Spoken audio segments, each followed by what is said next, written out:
وما محمد اللہ رسول، محمد صلی اللہ علیہ وسلم کچھ نہیں ہے سوائے اس کے کہ وہ رسول ہیں، اور ان سے پہلے بہت سارے رسول گزر چکے. سو اگر وہ فوت ہو جائیں یا قتل کر دیے جائیں تو کیا تم اپنی ایڑیوں کے بل پھر جاؤ گے، یعنی دین سے پھر جاؤ گے؟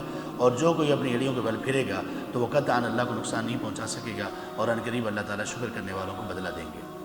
غزوہ احد میں یہ اطلاع پھیلی کہ رسول اللہ صلی اللہ علیہ وسلم شہید کر دیے گئے، تو کچھ صحابہ نے تلواریں پھینک دی. انہوں نے کہا اب لڑنے کا کیا فائدہ، اب تو زندگی ختم. تو پھر کچھ صحابہ ان میں جو مضبوط ایمان والے تھے انہوں نے کہا کہ اگر رسول اللہ صلی اللہ علیہ وسلم شہید ہو گئے ہیں تو جس چیز پر انہوں نے اپنی جان قربان کی تم بھی اس کے لیے لڑو، اٹھو، ہمت نہ ہارو، اٹھو. لیکن وہ جھوٹی اطلاع تھی، اور یہی وہ آیت ہے جو ابو بکر صدیق انبیاء کے بعد سب سے افضل شخص، سب سے سچے شخص اور سب سے عالم، انبیاء کے بعد سب سے زیادہ علم رکھنے والے، صحابہ میں بھی سب سے بڑھ کر عالم، انہوں نے یہی آیت پڑھی تھی جب رسول اللہ صلی اللہ علیہ وسلم کی وفات ہوئی. تو لوگ بڑے پریشان تھے. عمر رضی اللہ عنہ تو بالکل وہ کہہ رہے تھے کہ آپ کہیں گئے ہیں واپس آ جائیں گے، کسی نے بھی اگر کہا کہ آپ فوت ہو گئے ہیں تو میں گردن اڑا دوں گا. تو آپ رضی اللہ عنہ آئے، آپ نے نبی صلی اللہ علیہ وسلم کے چہرے سے کپڑے کو اٹھایا، آپ کی پیشانی پر بوسہ دیا اور یہ آیت پڑھی وما محمد الا رسول، محمد صلی اللہ علیہ وسلم تو ایک رسول ہیں، اگر وہ فوت ہو جائیں یا وہ شہید کر دیے جائیں تو کیا تم اپنی ایڑیوں کو بل پھر جاؤ گے؟ صحابہ کہتے ہیں ہمیں ایسے لگا کہ جیسے یہ آیت آج ہی نازل ہوئی.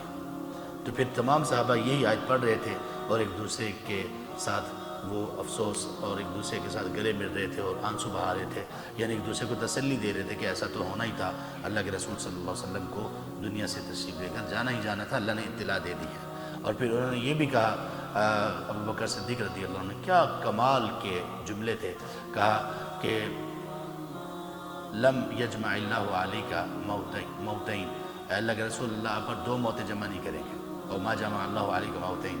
اور پھر کہا من کان یعبد محمدا، جو شخص محمد صلی اللہ علیہ وسلم کی عبادت کرتا تھا وہ جان لے کہ محمد صلی اللہ علیہ وسلم فوت ہو گئے، اور جو شخص اللہ کی عبادت کرنے والا ہے وہ جان لے حی، وہ اللہ حی ہے، لا یموت، کبھی فوت نہیں. تو اس سے یہ پتہ چلا کہ ہم نے سب کچھ اللہ کے لیے کرنا ہے، اور کرنا کیسے؟ رسول اللہ صلی اللہ علیہ وسلم کے مطابق. یہاں ایک بات اور اچھی طرح سے سمجھ لیجئے تمام بھائی اور تمام بہنیں، ہم کئی مرتبہ دین کا کام کسی کی وجہ سے شروع کرتے ہیں اور اسی کی وجہ سے چھوڑ دیتے ہیں.